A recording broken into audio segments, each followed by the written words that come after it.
Welcome to Wizard Team, a Black magical podcast for Black magical stories.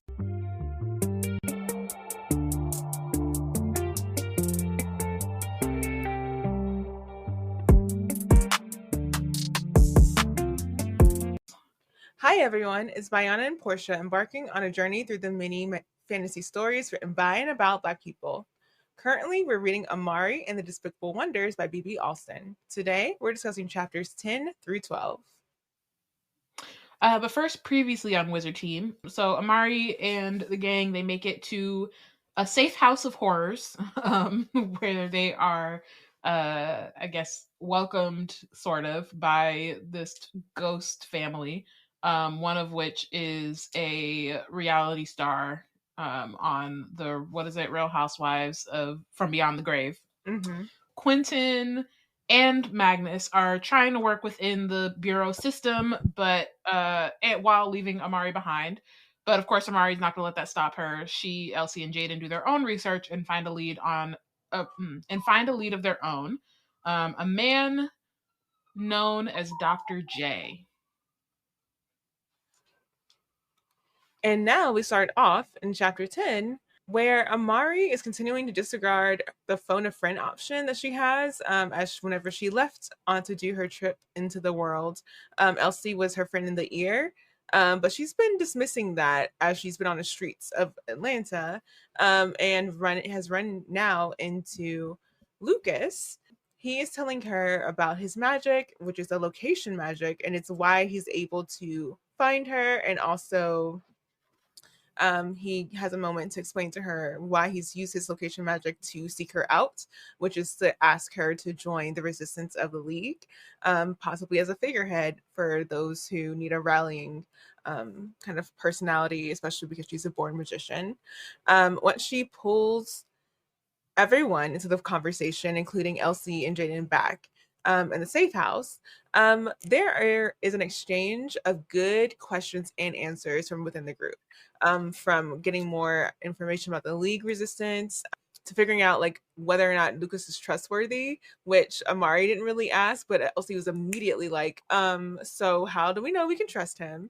And he says, an answer that he has a magic that Dylan really would use, which is like the ability to locate and transport directly to Amari. So they should trust him because he could have given up this valuable information to Dylan at any time and gotten his good graces, but instead he's using it to pull her into resistance. I feel like that's a good answer.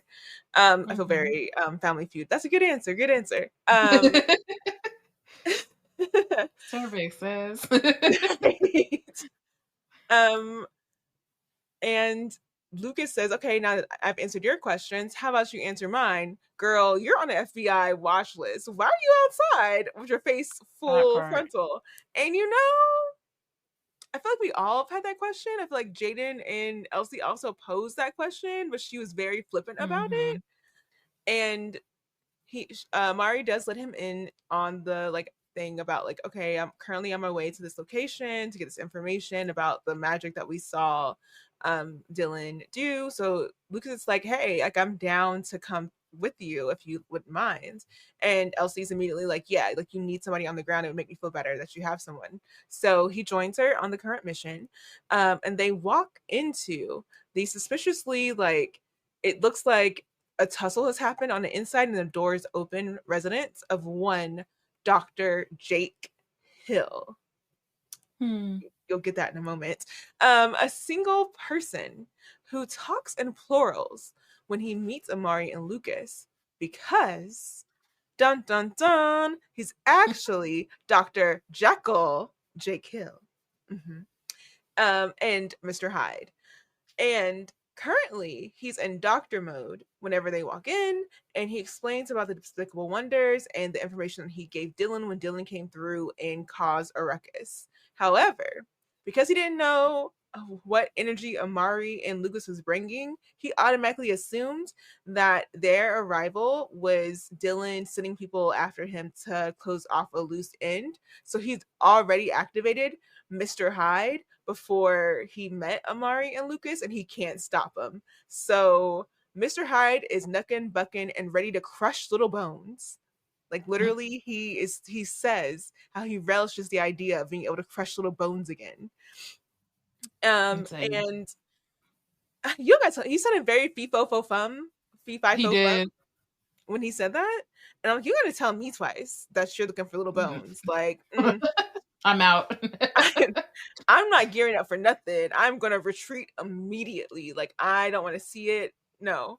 And it's a little bit too late for Amari and Lucas to take heed to this warning, because Lucas immediately, like, he's ready to go with like his teleportation magic to like open a circle and have like Amari step through and into the Chamberlain Manor.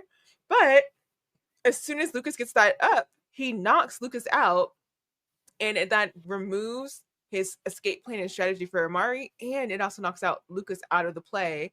And he's the only one with magic right now, because all Amari got is her little stun stick. And she don't even got that because she dropped it in the house. Right. All she Problematic. got is her little wits and her little small bones that he's ready to pop open. Grind him to make his bread. Cool. So yeah, so a couple points from this chapter that stood out to me. One, location magic is really cool. Like Lucas can not only like teleport, he also can track people. So he has this like compass tattooed on his hand, and then he also creates portals to move like more than just himself. So yeah, I just really appreciated the like, you know, us getting more. I feel like every book we learn more about like the supernatural world and like the kinds of magic and like supernatural abilities and beings and stuff. But I felt like this was a cool addition to the like world building. So, and it will obviously come in handy in the future. So yeah, cool. and I feel like the teleportation magic here is not like any other teleportation magic I've ever heard before. Like, it's not that he just like can teleport and open portals. He also can like track you if he's like touched you, is what he says. But like he said, the dream, like whatever interaction they had in the dream meets was enough. And I'm like, as again, the physical part is what that's gonna be my like question mark for the book, I guess, because it keeps coming up like, how does that work? And it works in his favor, even though he usually needs physical means. So I think it's cool. And it's just funny because I like the way that he starts, like we start off this chapter, he's like, oh, that shows you the type of magician I am, which feels like it could have been a pickup line. Like, that's just the kind of like, magician I am. Like, I'm just, how it shows how talented I am, it shows how I roll, how I be. And it was kind of funny how it kind of like actually explains. And then second note for his magic is that it's really good that he's there as the defense for Amari. Again, Homegrown got no magic, and secondly, he has like that active magic. This is his main magic, is that location magic, but he also has like a secondary magic, which is ice magic, which she can use for like attack, etc. So it's really cool to hear like the different facets of magicianhood, and then also the fact that like he's not a born magician, but he has like these really cool skills. So it's not that like only born magicians end up having like cool magical usage. Right. Yeah. Yeah, so then also just again bringing up the league, I guess, and just like who right now is part of the resistance. Later we find out just how just how narrow it really is, but at this point he's just kind of talking about how it's really mostly just the apprentices at this point who, and not even all of them, but like the folks who are building this resistance are apprentices who want to continue to use fair magic. So there's that, because I mean, I know that not all of the apprentices are children, but it's like all of the people who are kind of lower on in their like system or whatever are the ones who are trying to figure out how to do what's right, which then means though it's like not just Dylan they have to worry about, but also their masters. And then it's like we've talked about it, like their need to like rally behind a born magician. Yeah, it's ridiculous. And I guess like in some they're ways so young. Yeah, and it's just like the reliance on these like teenagers, these children to like Like make they've everything right when a lot of some of these people have been alive for 700. Like Cosmo has been around since yeah. the Night Brothers reigned. So like y'all really for 700 years, or even if you're newer to the league, like you're waiting on these kids to guide you, and then whether you agree with them or not, you're still going with what, like, you know what I mean? Like, just I don't know, Mhm. their system is very strange, and it also um makes me feel like, especially the older ones, because again, like we saw, Mhm. it's not that like all of the masters are for foul magic. It's just that like the only ones who are brave enough to stand against Dylan Mhm. are the apprentices. And honestly, like we'll talk probably come up later in the episode, like children, other Mhm. children who are willing to go up against him. It's like, yeah. Yeah, it's ridiculous. Also, because it's like, so different thoughts here. One is like me being the kind of person who I enjoy people who have leadership qualities. I don't like being led necessarily. Like, don't think you're gonna tell me what Hmm. to do. However, um I can be like, if you have an existing structure, I'm going to appreciate that. I'm going to work within the structure. Like, especially if I agree with it, like I'm down with that. But I don't think you're gonna like be authority to like talk to me like with authority and be like, you're gonna be doing this, and that. Maybe I will be doing No. this and that. Yeah. Only if it aligns with what I'm already doing, will I be doing that. Right. So I get, it's like, to me it's interesting. So it's like, it's not really wrangling cats, but like there's no way I'm gonna step into an organization and y'all don't have a structure in place, and I'm gonna be like, oh, I respect y'all's decision to wait for these freaking 13-year-olds. Like, what are we doing? Right. I'd be sitting here like, so what are we doing in the meantime? Or like, Like, can we it's put some been X actual amount of systems in hundred place so we're years. not waiting Right. on somebody to pick up the crown of this like evil magician who created this thing? Like, you know what I mean? Like, it's And like that's y'all, like the it's only the same thing with the plan. bureau though. It's like y'all are Yeah. holding up these like these people and these systems that clearly are not working and clearly are not like good for the people in them. And you're only, Um it feels like you're only like holding it up for the fun of it. Like, it's like, oh, I don't know what else to do, so I'm just gonna keep doing, like, right. what? I'm like, y'all ain't got no type of like imagination. And I feel like, and this is like, I get it, like the parallels to real life and how like but okay, with the bureau, there's a clearly defined system. With the league, it's like the system is, we have, we know what the Knight brothers did. We have their pieces. We have the dream meets. We have like they create, Mhm. or they were using that. We have this big mega stadium. We have the crown, right? And like, we know the methods Mhm. they use to like the dark ways that they did, whatever. But like the foul magic. But you don't, that's not a system. Those are just tools. So where, Right. like, y'all have had all this time, and this is why this is why I end up usually being in a place where I'm coordinating stuff sometimes, because I'm like, this is a clear gap. Is anyone gonna fix this? Mhm. Oh, Mhm. I have to do it. Fine. Here, where's the spreadsheet? Here. Like, if it's not existing, then you have to do it. So there's no way I would have rolled up to the league and been like, absolutely 100%, I'm gonna sit here on my thumbs as we wait for these 13-year-olds to figure out this great game. Like, that doesn't make any sense to me. Yeah. And even before them, like, the freaking Moreau was falling off. So like, I understand being scared because Moreau and them was crazy, but like, you don't, you think these 11-year-olds are gonna come in and be like completely emotionally together? Like, it doesn't make any sense. So I don't know. Right. Like you're Couldn't be expecting, that me. was the whole thing about the great game. It was like Cosmo, you're expecting them to know. Like obviously Dylan had his own, he has a clearer vision, whether it's the right vision or like, a sound vision is another thing. But he did Right. have a clearer vision than Amari did. Amari was like, I just don't want Dylan to have it. But at the But also, same like, time, it's just like, sanity why is that doesn't even so? even. Like, why didn't y'all like wait until like I don't know? None of it made any sense. Mm-mm. Um, like, and it just again is just showing how they don't really have it together. And I feel like there's one thing with being nonsensical and whimsy, you know what I mean? Like, oh, fa la Mhm. la, like we're just kooky. But like, where is the system? Where's the Yeah. structure? Like the Yeah. Addams Family are delightful and kooky, but they also have and a little spooky, but they also have a whole like arrangement. This is how their house works. This is how they move into towns. Mhm. Like they have a system, and I don't get it. I feel like I had 2 points. What was the other one? That's my main trap. Like, how dare? Um, I just really there's no way. So I don't have like as someone who if I'm coming from perspective of being a league magician as an adult coming in and seeing this, I would have been annoyed.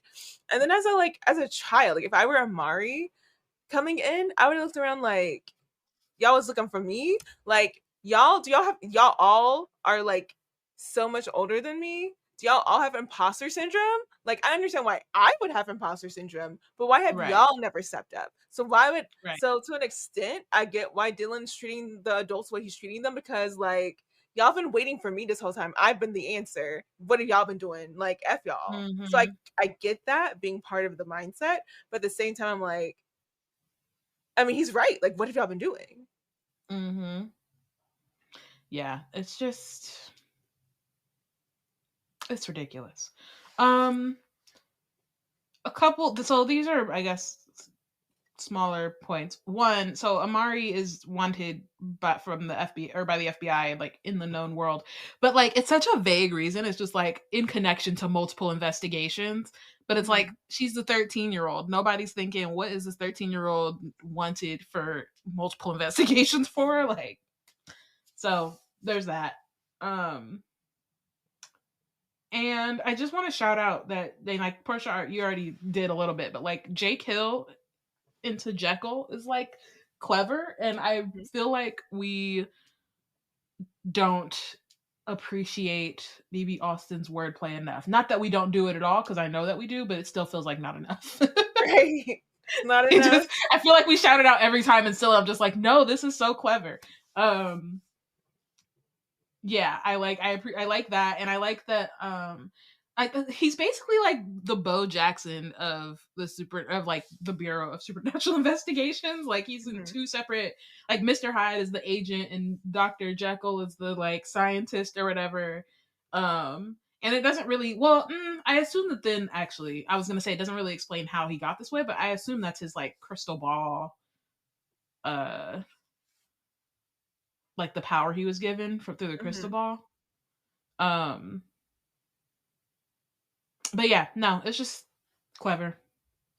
Yeah, when I saw your note that says clever, I'm like, BB Austin is not a woman, but I really heard because I'm a clever girl, and that's what I'm getting. Like just like the whimsy. Like yes, there's like we do know like the whimsy and the world building and everything and the crafting between the storytelling that BB Austin does in this way because we are appreciators and fans of it.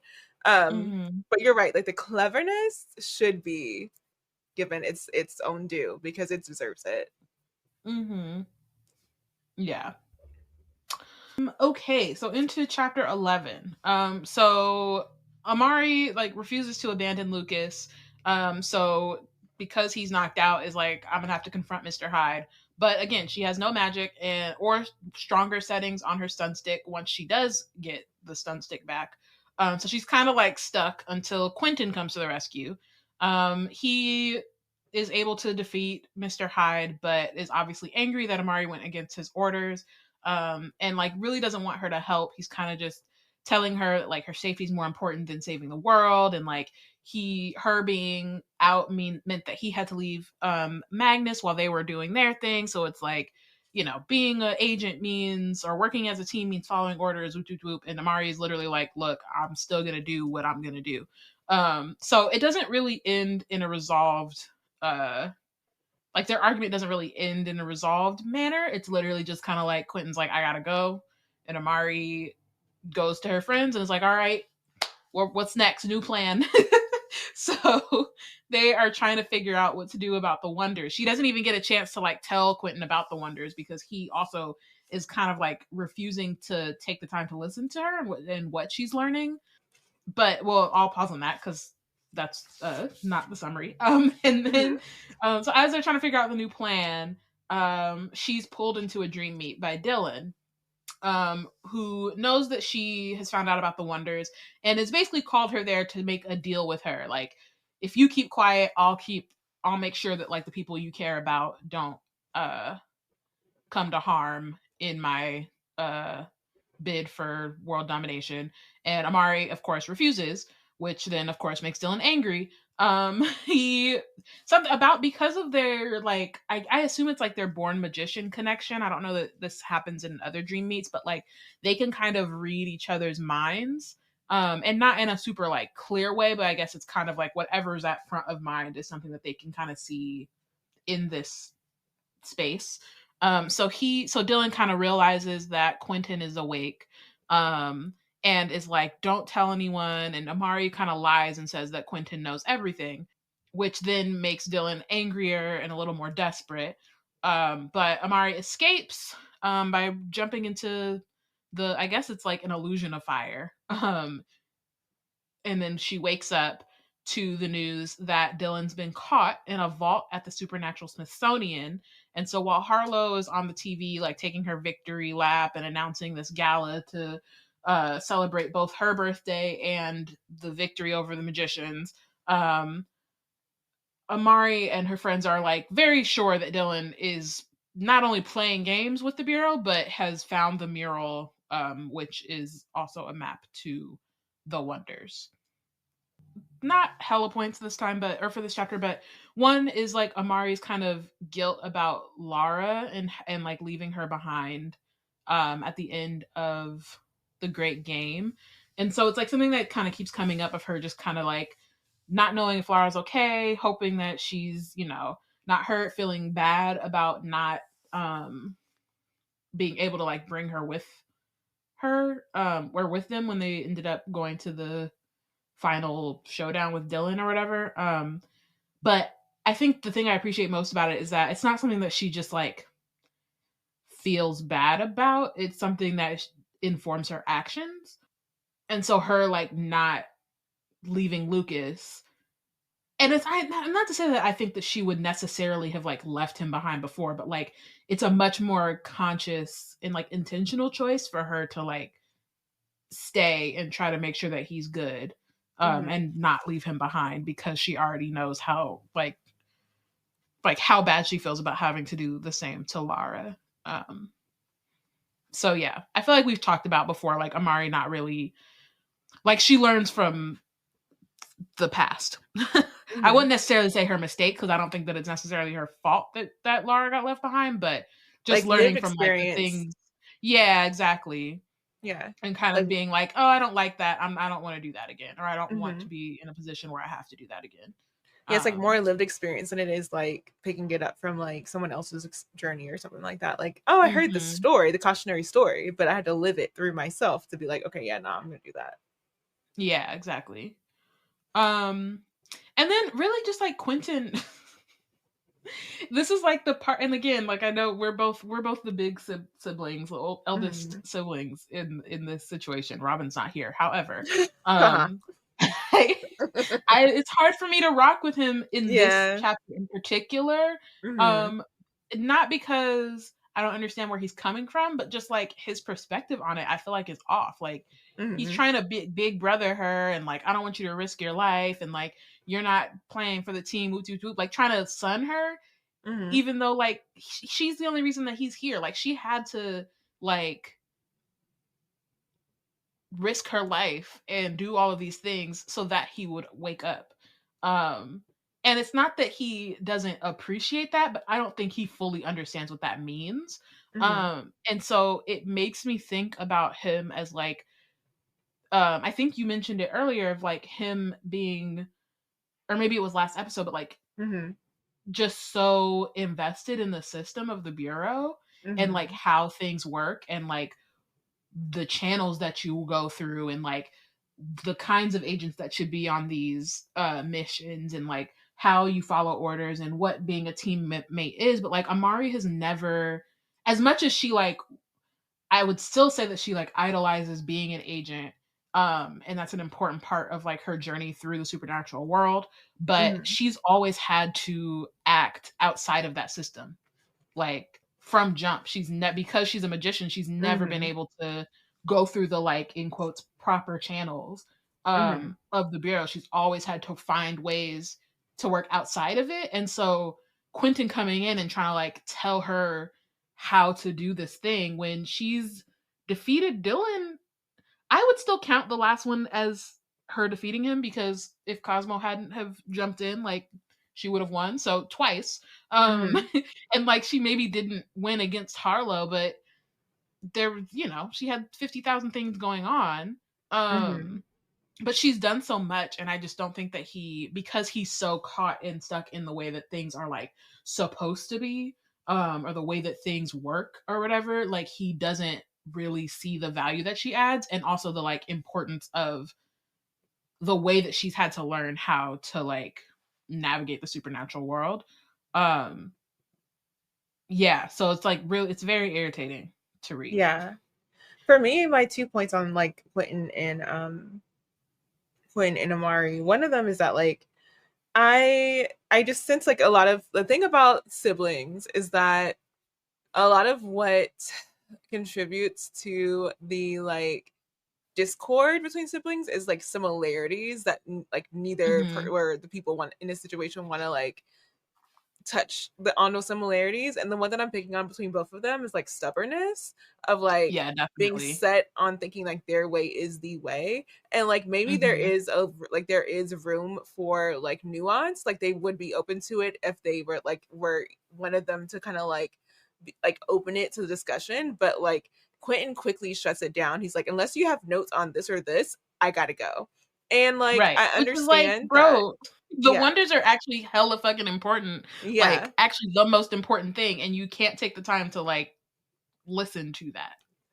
And but it's like you don't know what you don't know, right? So like Yeah, absolutely. he's shutting it down with no concept of like what he's shutting down in the moment, which again, like cool, like you know what I Mhm. mean? But that shows how off, like again, because they're both being stubborn. Like I don't know if Amari's saying to him, "Hey, like Quentin, I know you just had to come through and have my back, and I really should not have put you through that." But I think you're like missing the point here of that like Mhm. I picked up some valuable information that may actually change up your whole like Mhm. strategy of what you want to do right now.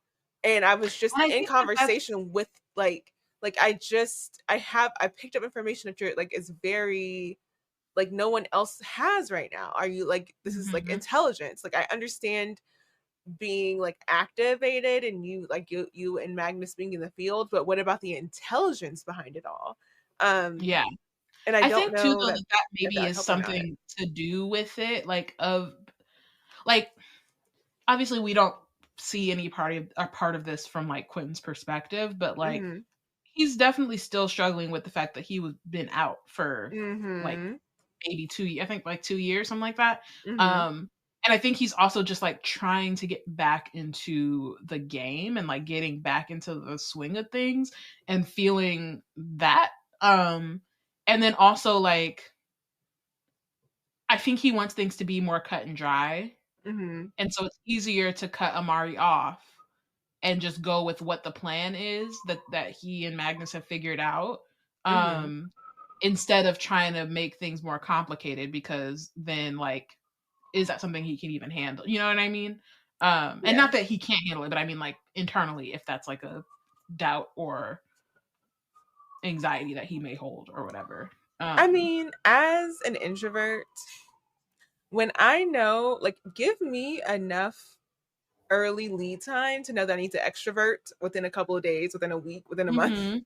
The more lead time you give No, me, for real. the better I'm gonna situate myself. So if Mhm. Quentin's like, look, I got enough juice to get through this mission that Magnus and I did. I am still recovering from this coma. I don't know that I don't want to push it too much. But I know I have Yeah. X amount of juice. I think this is part of what I was thinking about with Amari and Quentin. Is like he and I know I'm hearing myself say it and it's making me like annoyed at me being in this place of being an adult and now understanding how the adults felt. But like, cause when I was younger, I was like, whatever, like, get over it. Quinton didn't even. It wasn't like Elsie and them like were like, oh, like, we're being responsible, and we're like, hey, we just wanted to like check in with you and like, see how things are going. Like, we've been sitting here waiting. We just want to, if you would share just a tidbit, we'd be most Mm-hmm. partial to just that little tidbit, sir. No, they're like, oh, you know how you told us not to leave the mansion? Well, Amari left. No disguise or anything. And it's Right. actively about to get crumpled by hulked out Mr. Hyde. So if Mm-hmm. you could handle that, Right. we would save your sister, possibly the world, right now. If you could just Mm-hmm. go figure that out for us. Like, so I understand like that feeling like of being an adult, be like, you do you like, and that's my main concept here between the disconnect between Amari and Quinton is like, it feels like like and this is a human problem where we're Mm-hmm. so like aware of like what we're thinking and how we're moving based on that thought process, that we're not being as thoughtful to how it's coming off to someone else. Yeah. And what I'm picking up on is them feeling like Quinton doesn't feel like Amari is trusting him. Amari doesn't feel like Quinton is trusting her. So it just breeds this like disconnect based on like stubbornness and feeling like the other person is not being respected or trusted. Mm-hmm. And I think And too, like, yeah, because Quinton has been out, it's like they don't, like, to an extent they do have to relearn each other. I yeah, mean, I feel like Amari maybe has like, because and I say this in the sense of like Amari didn't know about a big chunk of Quentin's life mm-hmm, for like she had no idea he was doing all of these things. And so like she knows who he is in terms of his character and like who he is to her as a big brother, but not as like Agent Quentin Peters, Vanquish, whatever. So there's just like there's that, and then he hasn't been around, so he doesn't know all the things that she's done and like the way that she's had to get them done. So that, I think that also kind of goes into the like lack of trust, mm-hmm, um, because I think they're also just thinking of each other in one way, mm-hmm, and it's not really fully encompassing like who they are and the things that they've had to do. yeah. And like, there's no way Amari could like, and I again like challenging someone's gangsta. Like Quentin's like, I am one half of Vanquish.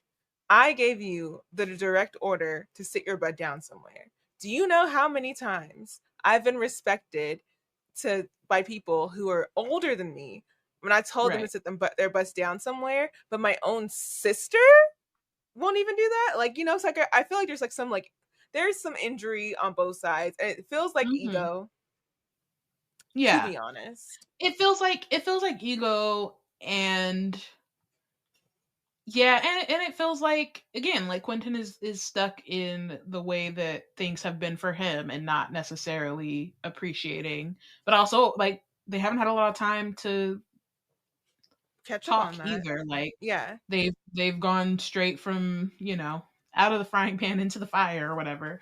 Yeah. So yeah. Um, my last thing was so during the dream meet, Amari and Dylan are they're talking, and Amari has this moment where she kind of like acknowledges. I don't know if maybe he says something, but like it kind of acknowledges Dylan's loneliness. Hmm. And like Dylan's having this thing where he's like blaming his actions on the foul magic and like all this stuff. And like, oh, I really want to help you do it. But like, I appreciate that Amari still has some empathy for him and like his situation while also taking herself out of it. Hmm. Like, I feel like the last book, she was still open to like helping him and was afraid, but was still like, I think I could still reach him. While, I have to stop him ultimately, but like, if I can reach him, I'm going to try to do that. Whereas like at this point, she's like, I've tried multiple times. He don't want to be saved. I'm not about to lose sleep trying to like save Dylan Van Helsing or whatever when like he's clearly on this like, you know, um, he's trying to like cause mass destruction. He's like hurt a lot of people, including me, multiple times. And so I appreciate again just the acknowledgement of his pain and like his struggles, but also being like at this point that's not my problem. Like, there's only so Right. much that Amari can do with that, and like, Mm-hmm. I'm glad that that's not something that she's like holding on to at this point. So yeah, I feel like on both sides, I think that it's important to like remember and hold the like things that Dylan has been through to like get him to this point, especially given that he's only 13. And it doesn't have to be too late for him because he is so young, but it also is like he's continues to dive deeper and deeper into this. But also again, like it's not Amari's responsibility to help him out of it. No. Somebody get him a therapist who's got the money. But also I Yeah. think I appreciate that Amari, like, appreciate how where Amari is in this, because this boy stole all her magic except for a drop. And so when Right. she pulls up on him, like, he's been using her illusion magic heavy. And I know that has to feel Mhm. away to see somebody else who took your Yeah, magic that makes me so just mad. flinging it around freely. And so for her to be empathetic to him to an extent, while he's like adding layers of insult and injury on to her like current state and her inability to do the things that she used to be able to do, that's a lot of her, like, just like having being the kind of person she is, like being the kind of magician she is, right? Mhm. And not only is he using her magic, but he's also using the connection that was established in him yanking her magic from her, and it's a Right. lot to be dealing with. um Mhm. and I think that another component of like Dylan's discussion is like he tries to sound so not martyr esque, but like he has like he's doing it for his community. But the Mhm. only community he's identifying with are magician kind. And then when he talks about who he's actually having conversations with within the league, it's a very small, select, elite group of magicians. Right. And I think that's very indicative of like how he was raised. And he thinks that the best people are the like in the room where it happens, the elitist, exclusive people, and that's very much a product of being a Van Helsing. And so Mhm. it's not surprising that whenever he's pulling together like what leadership looks like to him in the league, and when he's saying I'm doing this for magician kind, like it's all coming from a place of like this like very select understanding of who his people are, and like the Mhm. whole world you belong to is full of magic, Dylan. You unleash anti magic, it's going to affect everyone, including the magicians.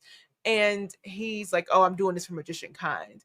And it just feels so disingenuous. Amari's also a Yeah. magician. You're not doing it for her. You're not doing like, and it's just, there's so many aspects of it. So I just think I really enjoyed in this chapter how we're getting like, Amari's not having it easy on any side. She's kind of like moving with the energy of someone who like is faking it till they're making it kind of thing.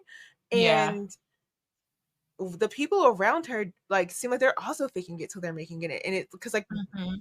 Dylan's logic makes little sense. Quinton is doing his best under like again having just woken up. So as is Magnus like kind of getting out of heart. It was like no one has it all together, not even the adults. And that's very scary. Mhm. Yeah, absolutely. And I just want to add that Harlow popping up with the like break-in video and trying to play it off as if like they finally like caught him, and then whenever the reporter was like, how are you sure it's Dylan, we've seen like magicians like put in false people before, and Harlow is like unprepared to be questioned because she's so used to having mind washed everyone. It was Right. such a nice moment. um and something about like the fact that like she's such a narcissist that like she can't fathom that someone would question like she wasn't ready, she wasn't prepared for that, was funny to Mhm. me. And it just like it's nice to see like the character setup and development of like that's clearly going to have to be her downfall. She's going to be so stuck in herself she doesn't see the end coming from outside of herself. Right. And it's so funny because that's literally exactly what he brings up a good point, and that's what happened. But she's just like that doesn't fit her narrative, and her Hmm. birthday's coming up, so So tomorrow's my party, come through. yeah, Yeah, everybody's invited. it's a victory party. Maybe we'll do it every year for my birthday. Right? Like, oh my Like, god, girl, be so serious. please.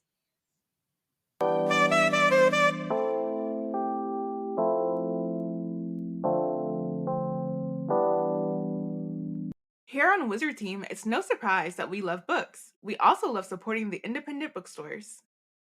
With our bookshop affiliate link, you can not only get all the books on your TBR, but you can support indie bookstores and B&C at the same time. And if you're not sure what you want, that ain't no problem. Check out our The Plot Thickens list full of recommendations from none other than Porshèa herself.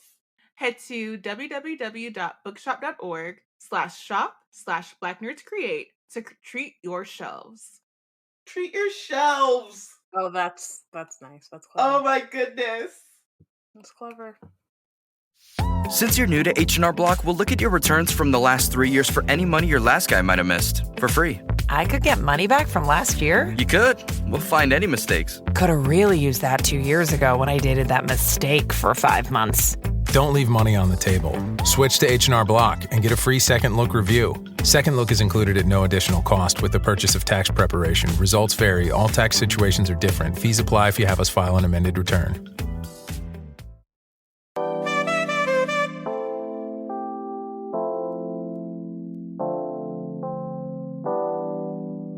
So, chapter 12. Things go from worse to worse as Amari, Elsie, and Jaden contend with the truthfulness of Harlow's report. They're like, guess I don't see it.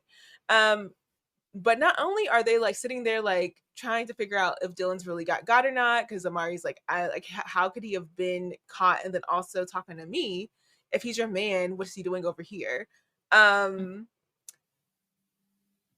they're confused and unsure. And then what happens? They're also hungry, but they can't do anything about it because Mrs. Chamberlain has made inedible stew. Sure, there's a couple of tomatoes and stuff in there, but mostly it's got toenails, it's got bat wings. Like, it's not spiders. It's not like pickled spiders, mind you. So like it's not looking good. And just as like Elsie pops out of the room to go to the restroom, and Miss Chamberlain goes after her because Elsie's stomach can't even take the sight or smell of the food, so she definitely wasn't eating it. Lucas pops up using Amari's phone and then creates a portal to see them immediately and gives them the true tea about what Harlow has been sharing about Dylan. Basically, that Dylan has been using is a diversion, just as they thought, because Dylan is going to use that to his favor to use the Victory Gala as a place to attack both the Bureau and Harlow's forces. And him like sharing, popping up or whatever is just the moment that Peekaboo needs to create another deal. He's like, ooh, y'all sneaking boys into the house. My dad will not like that. And they're like, Mari's like, cool, whatever we got to do to keep you from doing it. And Elsie's like, at what cost though? And we'll see that cost. I know we will. We are also introduced to the only other active League resistance member. Her name is Hannah. And we learned she's the only other League resistance member because, and Lucas is basically like, and this is it. And everyone else is like, so how's it a resistance if there's only two of y'all? And they're like, and he's like, oh no, people give us information, like whenever, they can pass us a little bit of something, they share it. But, actually being somewhere, that would require them risking their ability to be a magician. And that being a magician is everything to everybody who is in the League. So there's no way they would ever put that up for grabs. Fantastic. She and Lucas have been able to gather from that little bit of the little tribbles of information that have been given to them that because of Dylan's plan for the gala, there's a good opening for Hannah and Lucas to go and steal the wonder that Dylan has been able to procure. Amari, hearing all these different things going on within the gala, around the gala, And like, so we know that the Bureau is going to be running the gala. They're probably going to be armed up real big. Harlow and her big powers are going to be there. Dylan's going to be using it as a place to stage an attack. He also has a wonder on him. And she's like, oh, she knows Quinton and Magnus are going to try to figure out something to do with the gala and be around that too. Knowing all these components, she's like, you know what? This would be a perfect time for us, quote unquote us, really just Amari, to step on in to the gala and just take Dylan out of here. All I need is a little bit of luck and my junior agent training and a stunt stick, and I got this together. And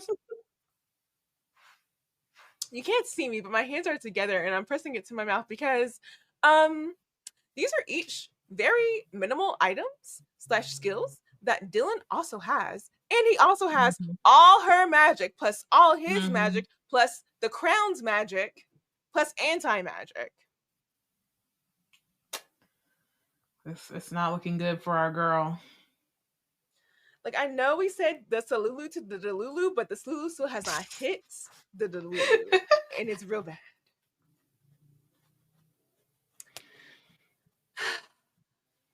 So she thinks that's all she needs to confront him. I don't know where that's coming from. And Elsie brings up a very valid point, and both her and Jaden look very like pale, taken aback. Again, everyone's a little concerned about her delusion. Because Elsie says, you know, Magnus and Quinton are trying to get the full forces of the Bureau to go against Dylan in the league, but you think a bit of luck, your junior agent training, in a sense, okay. Not even a full power sunstick. You're a little, okay. All right. Okay. All right. So Hannah takes in Amari's responses and is like, okay, I don't know if Hannah's doing this in a let's add a little bit more to your cup kind of way, or like, oh, I hear you. Okay. Let's see what else you're down to do. Because she adds, and this is something that does weaken Amari's resolve a little bit. She says that Dylan's plan is to actually unleash the first exhibition of anti-magic at the gala. Yeah. It's looking bad. Now, we're going to get into how bad things are. But I just wanted to start us off before we get there with a moment of whimsy. We've been having a little notes of whimsy throughout the story. And one that really like got me in this chapter, like the first page, was that yes, they've been using Di-Fi, but the name for their news network that's accessible via Di-Fi is the Necrotic News Network, which I think is just like a cute little whimsical, like spooky, but also alliterative, and I love me some alliteration take on what the network is, but also like you gotta be dead. Like it's cute.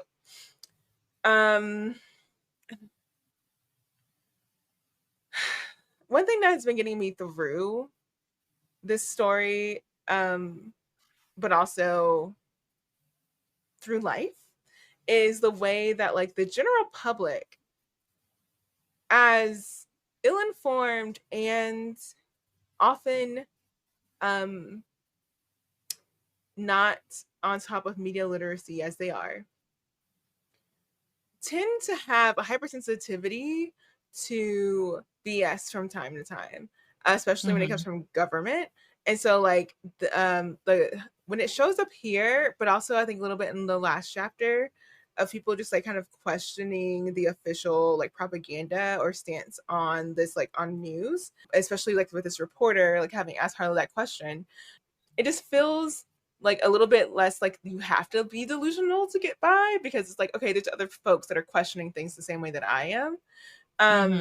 And I appreciate having that in this moment because the world is a hot mess. But the more that I'm attuned to other folks being in the same, like, nah, that ain't right, like I got questions kind of place, the less I feel alone about how effective the like overarching like storytelling and narrative that's happening is working. Mm. Especially with Harlow, who has her ability. Like, those abilities are ridiculous. Yeah. Yeah, definitely. And yeah, it's like it's cool, but it is nice to see that like not everyone is just taking her word for it. But then also, like you were saying, like she's not quite prepared for that either. And I think like she hasn't even been able to use her powers that long, so I think there's also just like she's been so used to kind of like crafting this narrative about herself and around herself and being able to do that even without her powers, that it's truly just like she's just not prepared when it's questioned further, especially publicly.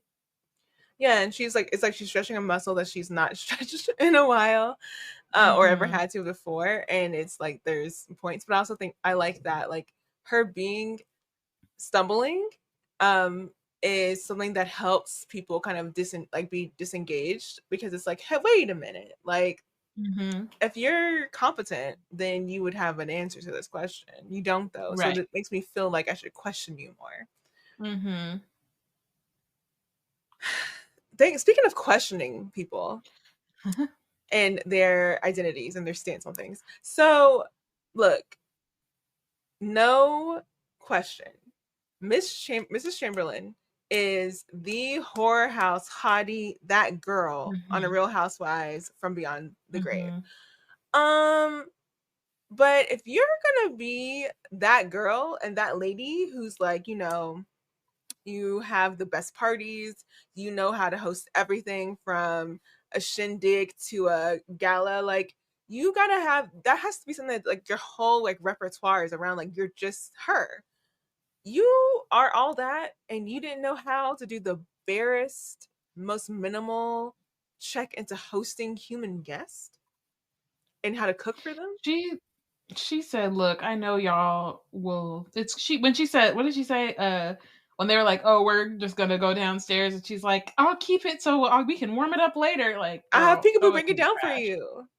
Eat it yourself. Yes. Let that go, please. Like, even if you are like, I'm not gonna, like, if you're a good as again, and I'm not saying I'm anybody's like host, I love being by myself. However, when I do get the gumption, like the most basic thing you can do is just ask people what they like to eat. She didn't even or do what that. they can eat. Right. So you're not actually her, because if you were her, we wouldn't be in a situation. And that's just me. No shade, but kind of shade to Missy. Talking about the Chamberlains, I found Peekaboo being the annoying younger sibling / cousin energy about, y'all snuck a boy into the I'm house. telling. That is Bro, funny. Cut the cameras.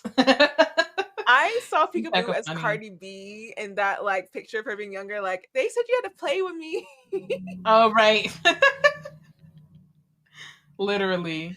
Auntie said you had to play with me. That's how I saw Peekaboo like using this moment, and it was funny. But he just wants to be involved. He also wants to be a little like mischief maker. He's not. He's an instigator. Yeah, absolutely. I love that we're getting like a ghost member of the team. Yes. I think that's super. I think it's hilarious. It's funny. And I just like, once again, Elsie's the voice of reason, because she's, whenever like Amari's like, okay, what can we do? He's like, oh, I'm not sure, but you best believe I will be cashing in on it later. Elsie's the only one who's like, at what cost? And of course, like, thank you, Elsie, for being the voice of reason here. So like, someone's gonna keep like tabulation of how many favors this ghost is gonna like, and they're like, there's no specifications or restrictions or limitations around what he can ask. That's ridiculous. Exactly. They're too desperate. They need a genie or somebody in this group. Somebody who's really like a genie or an elf. Because, or no, a genie or a fairy. Because they would never. Yeah. They just need a little more what's the word? Discernment. But also they're just too thirsty. They are way too like They come on. can't I get it because there's a lot going on, so I'm not even really like but I'm like, y'all gotta keep your cards closer to your chest or something. Yes. I don't because like, but that's the thing, because I understand that like there's Peekaboo's a ghost. He can like see through, like he can be anywhere. So there's no way he's not noting how desperate you actually are. But y'all can figure something out. Just to get a poker face or something. Something. Goodness gracious. Going back into to Quinton and his immersion into like the bureau politics and everything of it all, or like the way that the supernatural world has been moving for centuries. I think his buy-in is very apparent, and I think that like there are hints of it within this episode that we get distinctly from Lucas and Dylan, that like if Amari were just coming into this world and trying to get an idea of how other people saw Quinton, she would pick up on. But because she's too wrapped up in her sibling issues with Quinton, she's not in all the other things going on. But I think this is specifically having to do with their relationship to Quinton. She's not noticing it. And I think that like knowing, because I know we'll get here later in the book, but this is when it first started coming up to me through the first read, was that like, oh, something's up with how Quinton has moved towards magicians in the past, because and I would say like it also informs how he approaches her too. Like it's not just, that's part of why he doesn't trust her. Right. He hasn't said it. I don't even know if he's articulated it to himself yet, but like that's part of it. Yeah. And like we hear it from Lucas whenever he's talking about like every time he's like, oh, I popped away as soon as I saw your brother. I was like, oh shoot, like, does your brother know about me? Because I don't need your brother. Like whenever he saw like last episode, whenever she saw him during the tour and he was kind of beckoning her over, but since he saw Quinton, he disappeared. And then whenever Quinton came up to save the day, Lucas was passed out on the ground when Quinton came back. Right. And he saw Quinton, he said I'm out. But disappear. And Amari kind of, I because to be fair, Lucas has been disappearing, but she doesn't put the extra step together. Lucas has been disappearing as soon as Quinton comes around the corner. She doesn't pull those two things together. Right. And then when Dylan was talking about Quinton and was like, "You told your brother," you like, oh, like how apoplectic like Dylan got at the idea of Quinton knowing, like, and saying how Amari has never been about that magician life. Like she's not heeding the clues that like Quinton is not that guy when it comes to magicians. Like there's something like y'all have to figure out, like you're gonna have to work through around your abilities and Quinton, because this is kind of messed up. And it's interesting to me like how much has become part of Quinton's like reputation, that this is how Dylan and Lucas, who are of way more of the world than Quinton was initially, are reacting to him. But it's also like, that's the whole, I think it's because Amari is still in the whole like good magician thing. Like she forgets that Vanquish is literally famous for vanquishing Moreau, which like, you know, is valid. Moreau is evil. Like, you know, that is what it is. But it's just like not fully processing, or like the thing is I think that she maybe I don't think that she's not picking up on it. I think that she is just not internalizing it. If that makes sense. Like she's not fully connecting that has something to do with their kind of like beef right now. Then she has to see the personal connection before she'll see the like overall picture.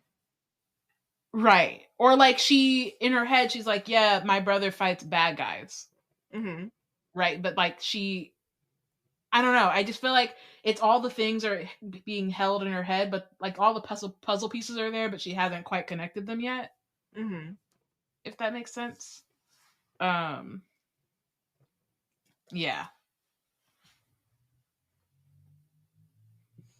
Yeah, it makes me sad that there's already so much disconnect between she and Quinton, and then this is just another layer, and it's not it's not come to its head yet, but there's only a matter of time, right? And it all like spoiler free, so like we know it's gonna come to a head. Okay, my final note for the episode / this chapter is that Lucas's explanation for why the resistance within the League is so small. And I think that's directly tied to how the supernatural world treats magicians. Yeah. Because in a world where being a magician isn't automatically a means of validated state-sponsored discrimination, like there's this one thing if like, you know, people were being freaking prejudiced or like, you know what I mean, like full on like just discriminating against you because of your like status, but the government doesn't withhold their ability to do that. But it's a completely other thing when the government does uphold people's ability to discriminate against you, and that's very much what the government of the supernatural world does. And so I can see why being part of the League is like this huge point of pride for the magicians who belong to it, and like how reluctant they are to change, like to have their morals or ethics over power, their desire to belong somewhere where elsewhere they'd be persecuted. Like, you know, no one wants to like they're in fear of outing themselves every day, you know, of like having to cover up this part of themselves every day. So being somewhere where they can be freely themselves, even if that place is not the greatest place, it's at least it's a place. So I can understand that. But it's really sad because like the resistance, you can't build a very strong resistance from that, especially like given that like you're saying these are young people, apprentices, and they're probably only able to do so because they're not as invested in the idea that the world will never allow them to be their full selves as these other people who have been in here the League for like centuries have been like have seen it over and over and over again that their identity will never be cherished fully, because that's just how like things have always been and how they seem like they're always going to go.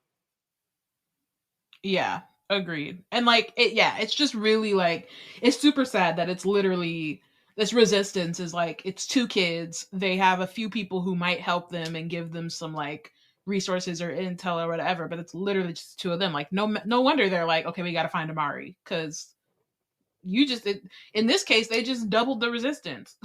Maybe tripled it because Peekaboo's there too. So they just tripled it just by going down to the House of Horrors or whatever. Like, I feel for them for sure, and them having to figure this out without. And I think too, like especially with the ones who have been around longer, like I think they would have more guidance or thought, or you know what I mean. Like they could, but yeah, that fear is very real. And also goes back to the whole thing of like Dylan talking about he's doing all of this from magicians, but he's ruling them through fear. He's not even really like, it's not like he's cool with any of them. He just wants them to like feed into his agenda and do what he says, but that's not really saving them. Yeah, it's not like he had like strategy, feeding his own ego and his own power. It's like he had like strategy sessions and town halls to hear everyone's grievances, and it was like, okay, these are the action items I'm hearing. Like, are we all agreed? Okay, let's go. Like, no, he's like, no, do what I say, or you won't be here anymore. Or I'll zap you. Yeah, like I will zap you of all your power. Like actually, right now in front of your face, like in front of everybody. Let's go. Yeah. I feel like they need to be braver, but I do understand why it's a struggle. Yeah. And also in a world where, and this is, I'm like all these parallels right now. I belong to a professional association for researchers who do public opinion research.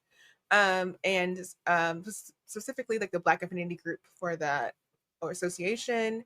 And we recently had a call because a decent amount of the researchers within the group work for jobs that may have government funding. And because of that, and the government's official stance on DEI, are very like concerned about like what they can and can't do under the auspices of like of being a part of an affinity group, even, you know, Right. and awareness of that they have colleagues who will snitch. Mm-hmm. And so in an atmosphere where people are willing to not only just snitch but vilify you for being a magician,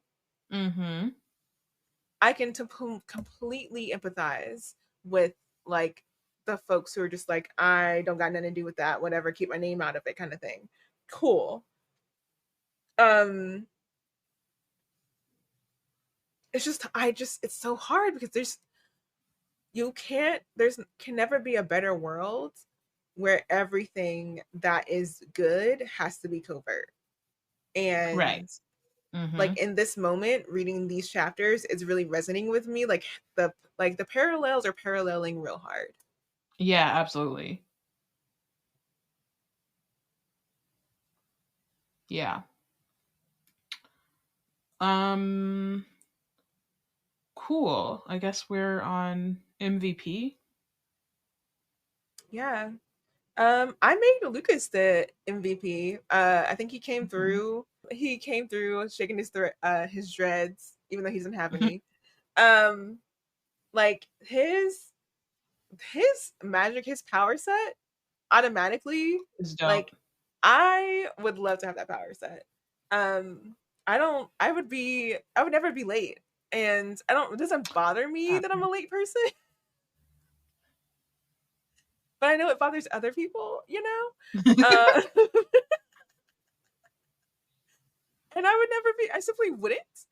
Being able to track other people, like, you know, I would like to say I wouldn't use it for bad, but because, you know, like I wouldn't be weird. I wouldn't be a creeper. I mean, it's kind of like having somebody's location. But you know, like I remember when that feature was put up, and I was like, I remember when that feature was like went live and being like skeptical of it, but then it's like, actually, this is useful. Make sure your posts are safe. But people allow you to have their location. True. Like Lucas, like Amari had no idea how Lucas was able to track her down. She just knew that he kept like being where she was, and he only told her just now. So would I use it for like with people? The answer is yes. I would be using it.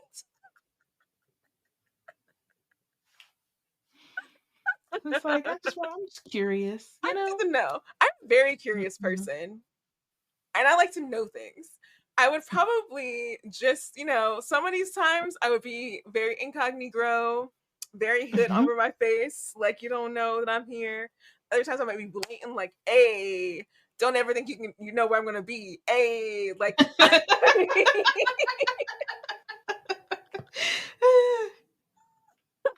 I would be so devious with this power, which probably I should not have it, but I love it. And not to just be about Lucas's power, because I think he's very like thoughtful, and like he was ready to go. Like first off, he was like already good in a pinch. Like he didn't panic at all when he saw Amari like show up at the league and he threw a cloak over her, and then like here she is on the streets, got an APB on her from the feds, and he's like, I got you, like I'll be your number two. So I just appreciate his ownership over everything and his willingness to like get in there like and follow like Amari's lead. He had the ice powers on the ready. And Portal, like I enjoy all of that in the strategy. I enjoy that he's like his bravery isn't just limited to like in the moment bravery. He like the long game of like figuring things out with Hannah and the small resistance that they have. It seems like they're like co-organizing it. I love that. I just love his energy overall and what he's bringing to this being Team Amari. Is very necessary, and it's like if Amari's going to be successful as a magician, she has to know that something of her is actually valuable to people within the league, and I appreciate that he's bringing that to her, because there's no other person who's bringing that in for her. Yeah, I agree. I also made Lucas my MVP.